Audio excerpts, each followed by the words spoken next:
guys, I'm Masoom Minawala and I've been blogging and creating content for 10 years. I started blogging when I was 18 years old. I was doing an internship at the brand house of French Connection Calvin Klein in Bombay, India. And I had to do a research project on bloggers. And when my senior told me to do this, I was clueless. And I kind of felt embarrassed to not know what they were talking about. So I remember scrambling back to my desk and, quickly Googling, what's a blogger? What's a fashion blogger? What do they do? And that was the moment that I stumbled upon the world of blogging. I was enchanted. I loved everything it comprised of. I think that was the day I found my dream job.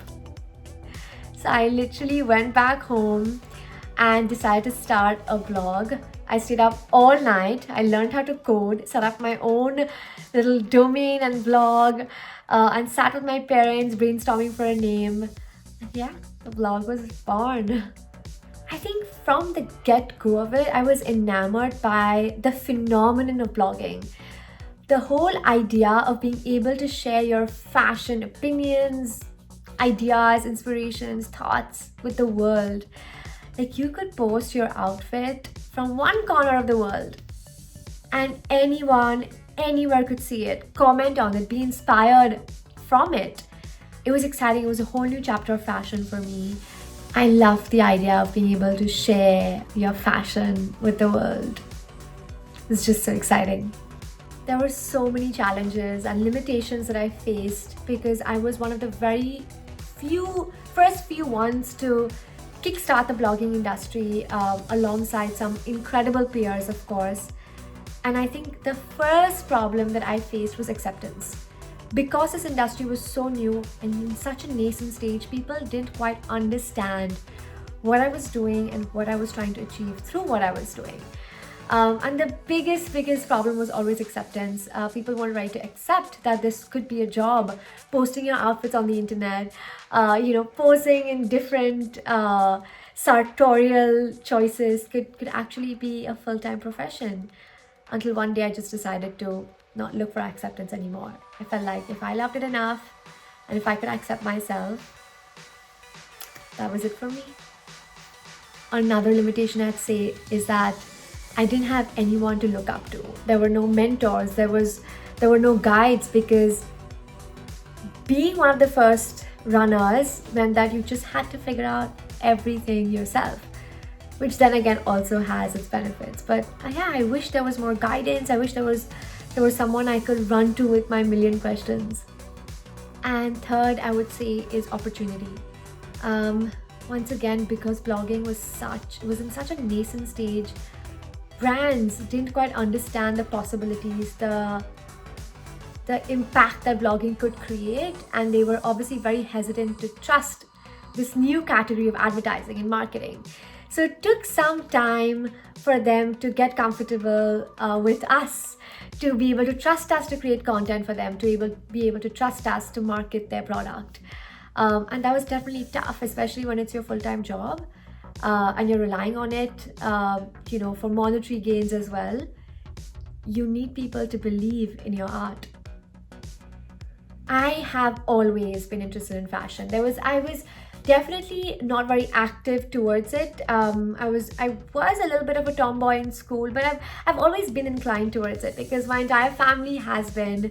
I've been exposed to a lot of international trends when I was a little girl. Whenever my dad would travel for work, he would always bring me back tons of fashion from all over the world, and that was always exciting. My favorite moment would always be unpacking his bags and seeing what new clothes he got me. It was always the clothes that it just got me. So yeah, I've always been interested.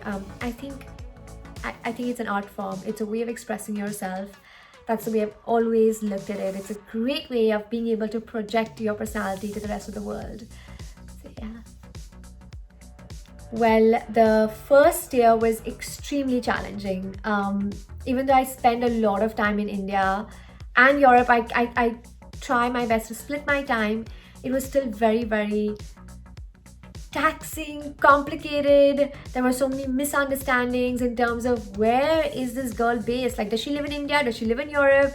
It was really confusing for everyone. So yeah, the first year was really, really hard to maintain client relationships, to maintain my projects, my campaigns that I'd committed to. But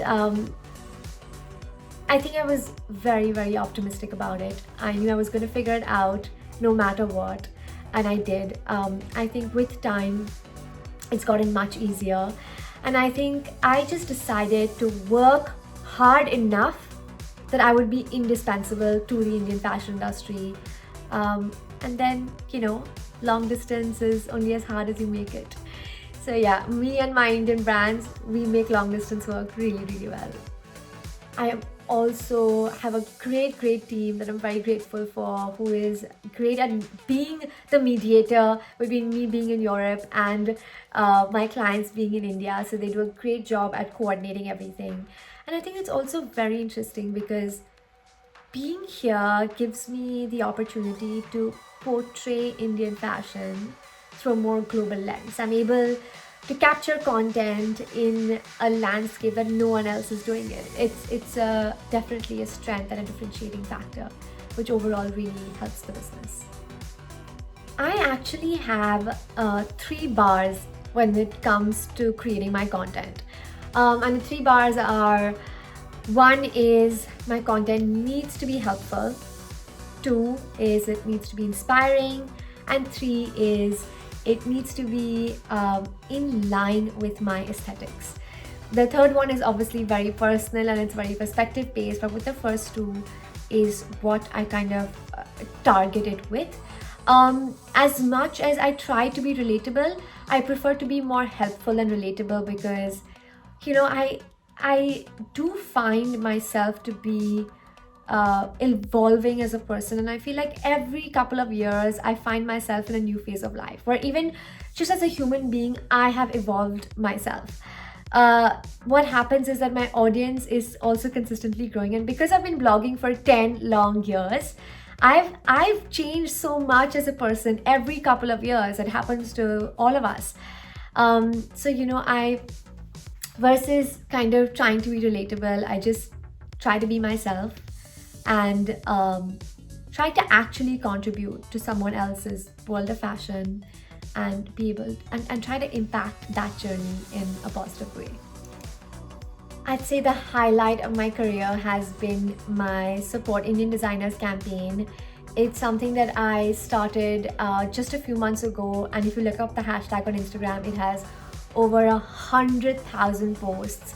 And the reason this is the highlight of my career, it's a not-for-profit initiative that I've taken up. And the reason I took it up is because I know 2020 has been a very, very difficult time. And the fashion industry being my industry, I really wanted to create some sort of positive impact within that space. And I did this to be able to help Indian fashion businesses in a really, really hard time. And I've been like, with the support of my community, we've been able to create amazing impact to these businesses. Like, I have received so many messages saying that just using the Support Indian Designers hashtag, they've received so many orders, followers, queries, and I could not be happier. So yes, definitely that. Also, I think walking the red carpet at Cannes Film Festival, that was a very pinch me moment. Then also, 6 months ago, we raised a lot of money along with another NGO for daily wage workers that were affected because of the COVID-19 situation. Yes, also being on the cover of a magazine, that too. It's been an interesting journey. So I remember when I first started my blog, I was 18 years old, and I started my blog on Blogspot, blogger.com, which was like this free hosting website where you set up your own platform, you design the way it looks. Facebook existed at that time, but Instagram didn't. And that was the era of shooting with professional photographers, taking detailed shots of your outfits, writing very, very long, couple of paragraph, detailed review on your outfit, explaining why you put things together. And today we're in this era of 60-second content, quick to watch, quick to absorb, quick to react. It's all about the quick And it's all about being instant and being able to relate to your audience instantly. And it's been such an interesting journey. And I do think it's been hard to adapt, but it's not been impossible. So because I started this being digital first, I was in tune with the idea. Even today, I am very well prepared that platforms are going to change, platforms are going to evolve. If we think things are digital right now, I think they're going to get even more digital day by day. And if we don't adapt, we're not going to be relevant. We're going to be left behind. I think the real question to ask is, will we still continue to love doing what we're doing while we're adapting? And that's a sentiment that I've chosen to be very true to through my journey. Only if it feels right and I feel like I'm being true to myself, I'm happy to go with it. And I apply that to digital trends as well. If there's a new platform coming up and I'm like, okay, should I start creating content on this platform? I always give everything a shot. I never decline or write off an idea in my head without actually giving it a chance and trying it first. And while I'm trying it, I kind of see, okay, is this working for me?